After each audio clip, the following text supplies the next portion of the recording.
Next in our work here with energy, we're going to look at potential energy and what that means. Now, potential energy is the energy that we see based on position or how an object is set up relative to its surroundings. Okay, so we're going to look at gravitational potential energy first, which is totally based on position, but then we'll look at spring energy, which is based on how the object is configured.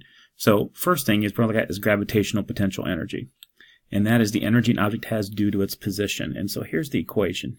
M is mass in kilograms. G is the acceleration due to gravity wherever you're at on Earth, 9.8. And then Y is your height. So looking here, height is going to be your change in Y, right?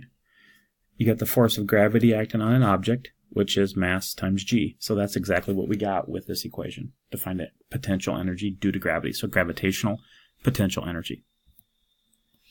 The other type of potential energy is elastic, and that's the energy stored based on elasticity. Now, we're going to talk about this in relation to a spring, and so potential energy, elastic, or in a spring is 1/2 K. K is what we call the spring constant. So K is the spring constant. And spring constant is in units of newtons times meters. And obviously the bigger the spring constant, the harder it is to push. X is the distance the spring is from rest. So for example, here the spring is at rest. When we pull the spring out, that would be the distance from rest, or if we compress the spring, that would be the distance from rest. But you take that distance and you square it. So it's 1/2 spring constant times the distance the spring is compressed squared. And you can see another example here. There's a spring in normal. We compress the ball. When we release our hand off, kind of like what you see in a pinball machine, the spring gives energy to the ball. And it does work, in this case, to the ball. So that's two new energy equations for gravitational potential and elastic potential energy. Let's talk about some uses of this. First, we got a person sitting on a diving board that's 3 meters high, and we want to find their energy. So we have the person up here, and they are 3 meters high. All right, and we want to find potential energy. So gravitational potential energy, mgh, or Y, depending on how you want to use it. The mass is 65. We're on Earth, so G is 9.8. And our height is 3 meters. And we just multiply all those numbers together, and we get 1900 joules for our rounded answer. So we're a mountain climber, and we're eating this mountain bar, which is an energy bar, and it has an energy content of 8.87 times 10 to the 5th joules. Our mountain climber is 81 kilograms, and we want to see if we use all of the energy in that bar to climb, how high will we get in the mountain? So, same equation, potential energy, M times G times H. Our potential energy is 8.87 times 10 to the 5th joules. Our mass is 81. G is 9.8. And we want to solve for height. So we're just going to divide. And our height will be 1120 meters. So that's how high we could get if we used all of that energy to climb. Okay, let's talk about springs.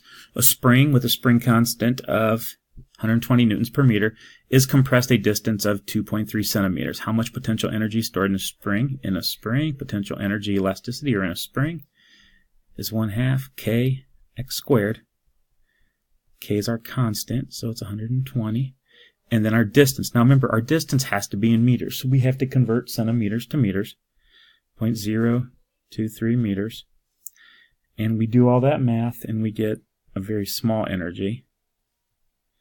But we do have potential energy of 0.032 joules. When our distance is small, it's harder to get a decent energy because that number gets squared. But that's what we get for the spring energy. Again, another use of potential energy. Types of forces now. There's two types of forces we talk about when we talk about energy. Conservative and non-conservative. Conservative forces, okay, And gravity is an example of this, and you can see down here in this list, there's other examples. When work done does not depend on path taken, but on initial and final position. So what that means is, if I go down a slide and the slide winds around, or if I drop straight down the same distance from here to here, since we talk about potential energies based on height, this height here and this height here are the same. So work done does not depend on path, just on initial and final positions. Non-conservative forces, where work does depend on the path taken, and look at some of these: friction, air resistance, tension, push or pull, propulsion from a rocket. That depends on the path taken.